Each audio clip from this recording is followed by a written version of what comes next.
You know, Claire, we're still a few weeks away from it officially being summer, but it's after Memorial Day. Absolutely. Check one. We've got temperatures in the 90s and threats of thunderstorms. Check two.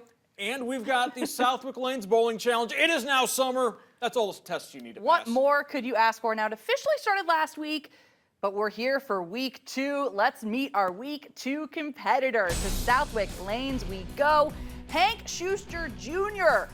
tossing for hopefully 3 strikes. If he gets 3 strikes, he takes home $137 in the pot. Throw number 1 only hits 7 pins. Now, Hank had a tremendous series leading up through the 3-strike challenge. In fact, he set a new personal best this evening at Southwyck Lanes. Didn't quite carry over to the 3-strike challenge. Finished with an 8.33, which, as Mark mentioned, personal best. Here's toss number 2. Can he get the spare and get a 3rd throw? Just shy, only knocks 2 more pins down, but he still takes home $9. So $9 more than he got to the bowling alley with, I guess. Glass half full. Hank was happy with what he did during the series, so only getting the $9 didn't bother him too much. Congratulations to Hank.